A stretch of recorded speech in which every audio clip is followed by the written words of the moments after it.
Hi, I'm Susan Shaner with Sage Leadership Strategies, and I'm your host today of Community Forum. And we have the great pleasure to have with us tonight a panel discussion. I have three co-owners of a local yoga studio in Bethel, Connecticut. And their names are Gloria Owens, Saeeda Quaisar, and Rob Farella. So welcome, everyone. Thank you. And I realize I think I pronounced your name incorrectly. Did I not? It's okay. Okay. So thank you for joining us. And I thought it would be really interesting for our viewers to hear a little bit about your own journeys. So I'm going to ask you each in turn to give us an overview on why yoga, how you came to yoga. Then you became teachers. You're all teachers. And then you decided to become a co-owner and manager of the studio. So you've got like 3 levels of engagement with yoga. So I'm just going to ask you each to give a brief overview on how you came to it. Gloria, do you want to start? Sure.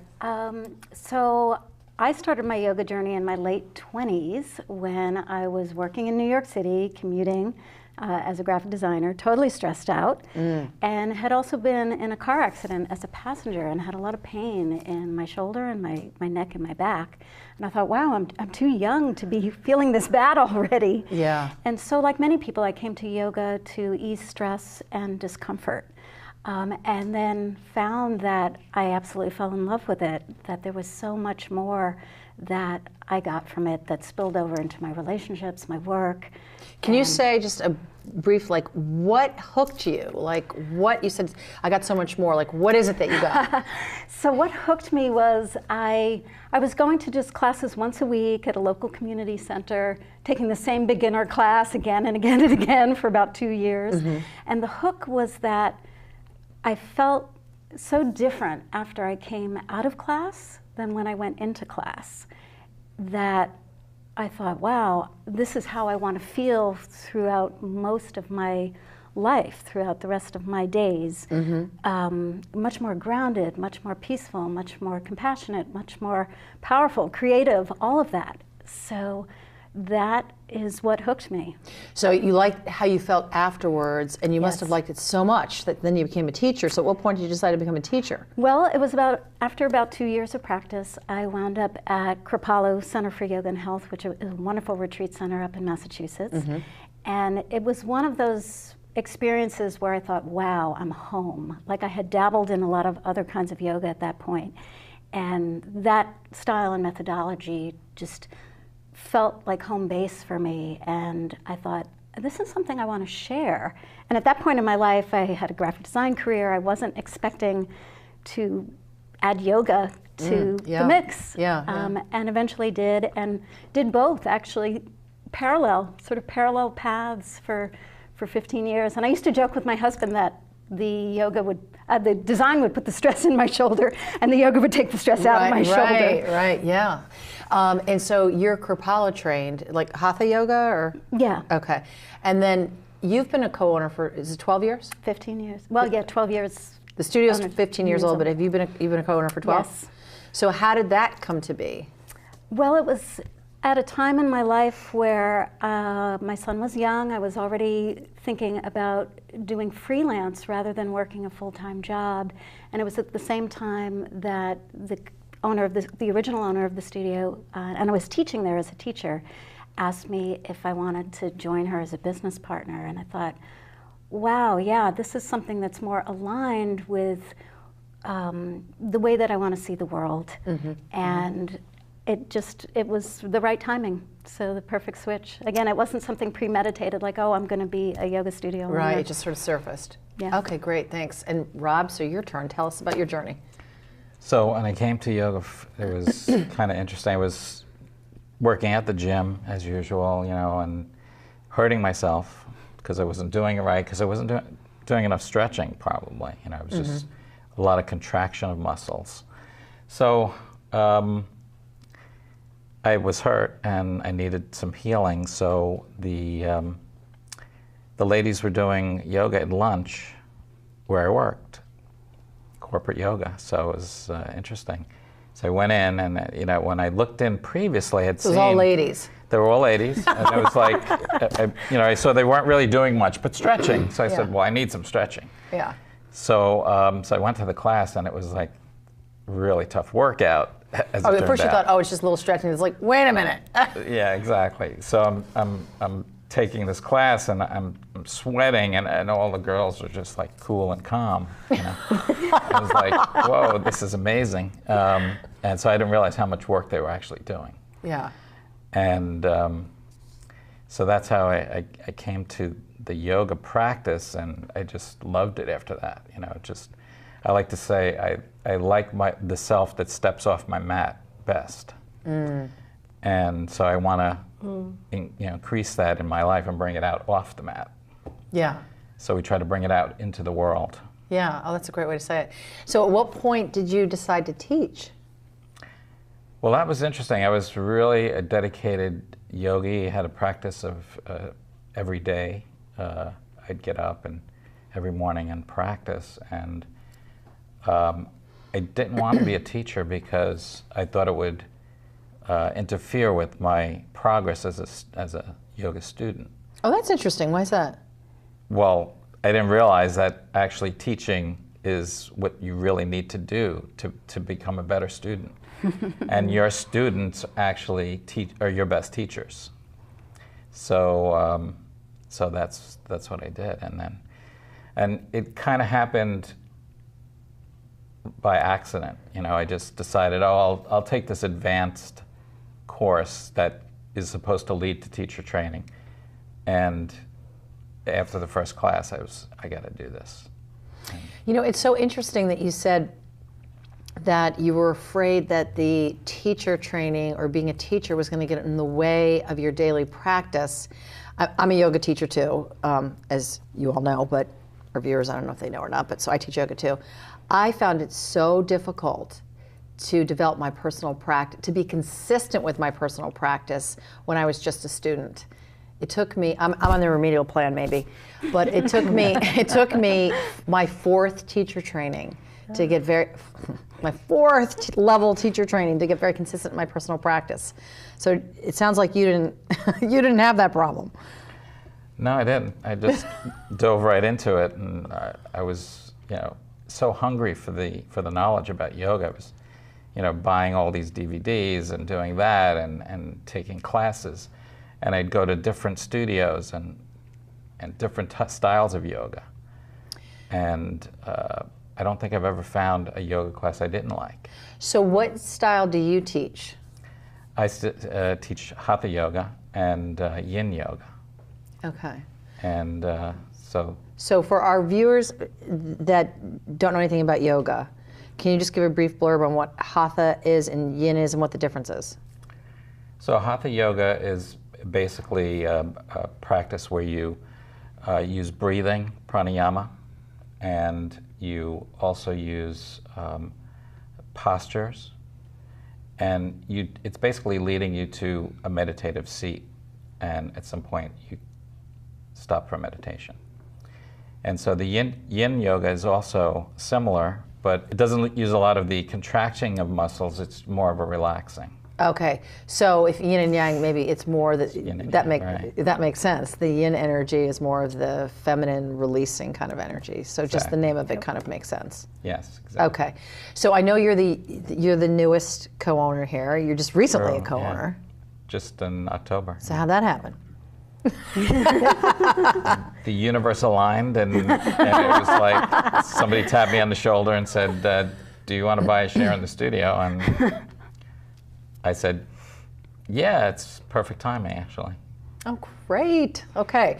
All right. Thank you. So, Saeeda, your turn. So tell us a little bit about your journey. So mine is very different than these two's.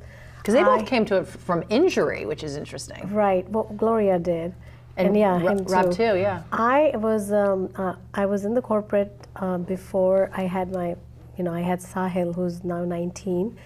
And then I became a stay-home mom after him, and I had 2 more, so I have 3 kids. And this was 15 years ago when the studio opened right near where I was living. And I was, I was a stay-home mom all the time with them, constantly. You know what that is. If you need a have break. Kids, I needed a break. big Mom needs a time. break. Yes, yes. And so that's what I did. Once a week, that's all I could afford time-wise. Once a week, I used to go to the yoga studio, and it was just my time for myself. And it was just so soothing and calming. So it sounds like for you it was more stress management than injury. Yes. Yes. Okay. Yes. So that's how you became a practitioner. Practitioner. And then I became a teacher.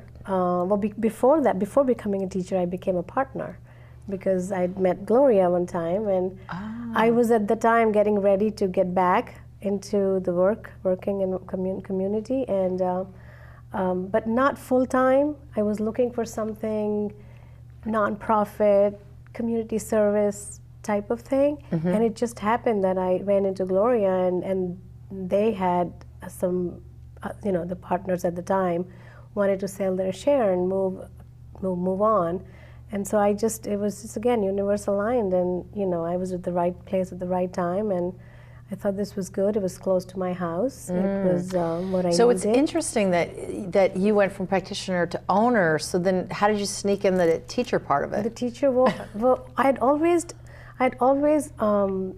wondered if I could just do the teacher training and become a teacher one day and teach at YogaSpace. How wonderful that would be.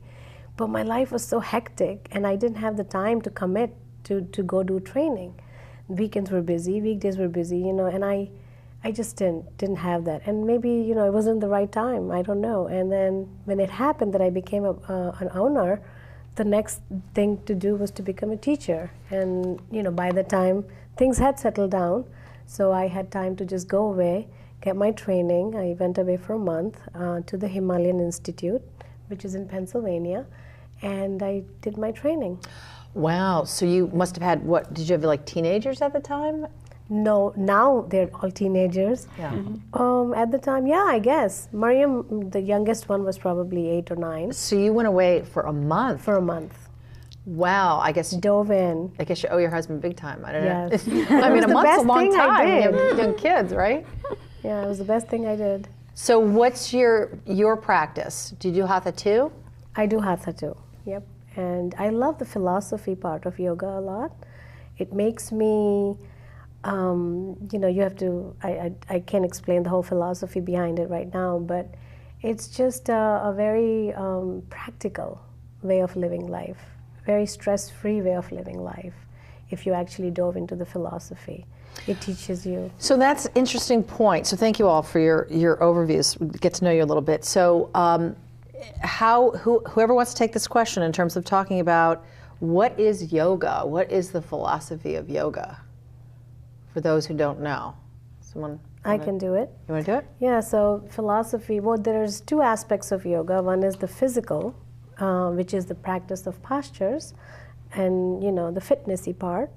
And then the second big part is, which is non-attachment, that they teach you, which is just doing your thing without expecting anything in the end. So non-attaching to the results of your action. Which is so difficult as human beings, right? It is so, yes, it is very difficult, but it is so liberating if you can do it. And it's a practice again. It's you have to keep at it and study it and practice it, and so. Yeah. Well, and that's the irony, because so many people think of yoga as the fitness aspect of it here in the West. Yeah. And really the poses or the asanas are a very small part of a much bigger science that includes things like meditation and breath work and selfless service. And this idea of not having to strive for something kind of flies in the face of no pain, no gain. That typically people would go to the gym to try to either lose weight or get stronger, or even in yoga more flexible, or to be able to do a posture that they couldn't do a while ago. And while that happens along the way, the natural evolution of your practice, really it's not about that. Well, you know, it's interesting. There was an article in the New York Times a couple of years ago, and it was about this yoga competition. And I was like, what? Isn't that kind of like, that's not what yoga's supposed to be. It was like a competition for postures. What would you say, Rob, what would you say about that? I don't agree with that. I mean, because, I can just see it in my students. Everybody comes to yoga with a different body, and every posture, even though it could be the fullest expression of the posture for that particular person, is going to look different than the person next to them. Yeah. And so how can you have a competition? Yeah, because everybody has a different body. Yeah, so it's interesting. So what would you say is the balance point between the practice and trying to perfect a posture, but not getting into perfection or competition?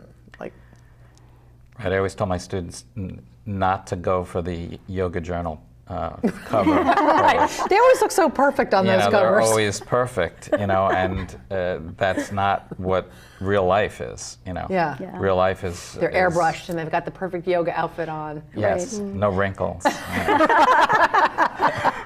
Well, and actually, it's interesting. We all have slightly different styles, and a lot of the teachers at our studio have very different styles, variety of styles. And I often say to students, if you tried a yoga class and you didn't like it, it's probably because you haven't tried the right style yet or found the right teacher yet.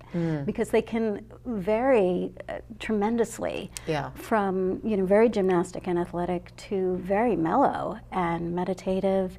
In fact, one of the things I most enjoy teaching lately is restorative yoga, which, like yin yoga, is very passive. And I find that as I get older, as my body gets older too, that I'm wanting more restorative and rejuvenating kinds of practices that really help to rewire the stress and the go, go, go that we're in so much of the time in this busy life. Well, especially in our culture today, where everybody's constantly wired, even just being on electronics, it affects your electromagnetic field, it depletes you pretty easily, having to be on call 24/7. So what would you say to some of your students? You all mentioned that you came from the corporate world at one point, or in business. And you use yoga to try to de-stress from that. So what would you say to some of your students who are working in the corporate world? Rob, do you want to take that? Because you were the most corporate of us all. I'm still in the corporate world, and I did actually teach corporate yoga after I took that class in the corporation. My first teaching assignment was the teacher couldn't show up. So you're like, you're up. And they all looked at me and said, you're the best yogi here, why don't you lead us? And you weren't even a trained teacher yet? I wasn't a trained teacher yet. There you go, you were called, literally. So, right, exactly. So it's like, interesting. So we, basically I would tell the students to let go, because they come to the class, usually the classes are at noon for corporate yoga, and I try to give them a couple of things to go back to their desk with, so that they could use, and the best thing is just the breath. So just taking a deep breath in, holding it for a second, and letting it go, along with the stress. And just taking a pause, because a lot of times they're working on their computers and they're really hunched over, and so I say just take a breath and open your shoulders, sit back and relax. Yeah, that feels good already. And just, I know, yeah. Just saying it, so that's what I would tell them, just to take those moments to smell the roses, basically, even at work. Those moments are so important. Look out the window. Yeah, I mean, I say it a lot to my students. It's like, literally, you can change your life in a minute a day just by changing and shifting your breath. But I'm wondering if one of you want to do maybe a little pose in addition to a breath that somebody could do sitting at their desk or right at their cube that could shift their energy. I could do a standing pose. Okay. So this was just just a standing pose. It is Tadasana, mountain pose it's called. And I like this pose because, like what Rob said, we're always hunched. Our life is forward, ahead, in front of us. So this pose kind of teaches us to draw the shoulders back and down. So kind of opening this whole front area, the chest, and lifting the heart up, you know. And you're grounded in such a way that your weight is balanced. And I love this pose also because it reminds me how to stand straight when I'm, say, in the grocery store or in any line. And I can just be practicing my yoga if I just come to my breath and breathe a few times. And I can lift and connect to my root center and just be like a mountain. And so for people who don't know what the root center is, who don't know anything about yoga, can you just say what that is? Well, the root center is, it's connecting to this container, this whole area where you lift up your perineum and you contract and you engage this whole section of your body a little bit, lift it up, and then connect to your root. That's what the root center connection is. And energetically, this is called mountain pose because you know, you can learn. And I don't know why I have some connection to mountains. I think they're strong and they're brave and you can count on them. And maybe I'm that kind of a person, or I want to be that kind of a person. So something. And so with your arms out like that to the side. Yes. Yeah. Yes. So it's interesting. So you're just standing there in mountain pose, and right? This is my mountain pose. And it's so interesting. I don't know if some people who don't practice yoga what they think, but that is so simple, and yet to engage everything and stay still like that is a discipline. It is. It's mindful. It's being present here right now with your breath, but it's so subtle at the same time. You can be doing so much, yet so little. Yes. How's that? That could be a sales pitch for yoga. Yeah. So do you want to try one? Sure. So along the lines of standing poses here, one of my favorites is half moon or crescent moon, which really helps to open the side body and the lungs. So it looks like this. And I'm using both back muscles and abdominal muscles equally to... So you're stretching up. So I'm stretching and up over. and out. Yeah. So it's not collapsing, it's not curving, it's really up and out, and it feels really fantastic for the side body. And again, we get so collapsed and contracted in our daily lives that it just could be really delicious and freeing to get that long in the side body. And again, it's really helpful for our respiratory system and for creating some spaciousness. And when you talk about, you know, what we would say to someone at a desk or in corporate, I think a lot of what I would say is the distraction and the busyness and the stress and the expectations and all of that run through our daily lives eventually really tap out our adrenal glands. And so yoga works in so many ways, respiratory system, adrenal system, circulatory system, obviously muscles and bones, etc., and also on the mind, on the brain chemistry. Yeah. So really helpful for mood management as well. And for me, just a sense of dropping in and kind of a calmer, abiding center with which I can then go out and deal with all the challenges that inevitably come. It doesn't mean you walk through the world always, you know, and peaceful and blissful. It means that we have some tools that help us with resiliency. Yeah. So you're never done. So you're never done. It's an ongoing practice. So what would you say to somebody who's never done yoga before, is curious but not sure they could do it? Like, what would be a good starting point? Looks like, Robbie, you were going to say something. Well, a beginner class is always good to start with. But even just to go to observe a class. Oh, so no, they could just say, hey, I just want to watch? They could just stay and watch. And I think that would be something. You could also go onto YouTube, and there's plenty of videos you could download and get an idea of what you're going to be walking into. But that would be something to start with, the beginner class, and or a gentle, just to kind of put your toe into it. And then obviously, if you're already very athletic and very flexible, you may want to go to more of a flow class, a more vigorous class. You know what I found, though? It's interesting. Sometimes people can be very athletic, like maybe they're runners or maybe they're really good at other sports, but they may not be that flexible. True. And yoga sometimes helps them with the sports. I don't know, that's been my experience. What have you found, Saeeda? Yeah, that's true. Sometimes you know there can be people like very athletic, big runners, or marathon runners, but they're not flexible. And this especially is true with men.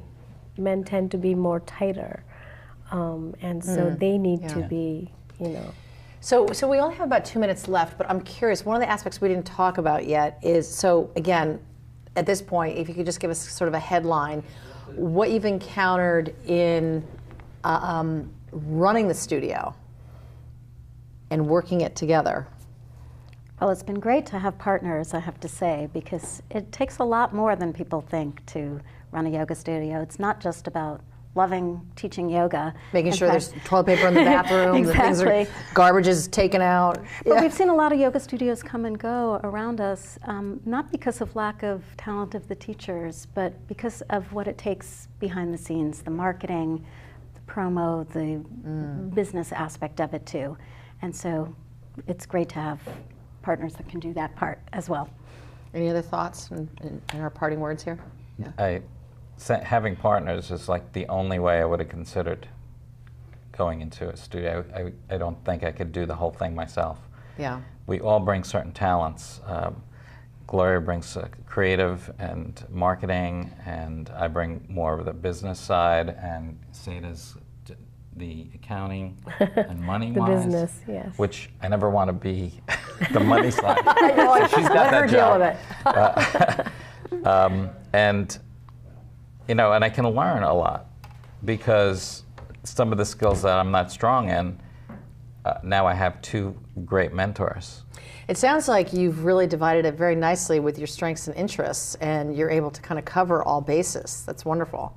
So if anybody had any questions about anything we talked tonight about yoga, or even running a yoga studio or whatever, how might they reach you?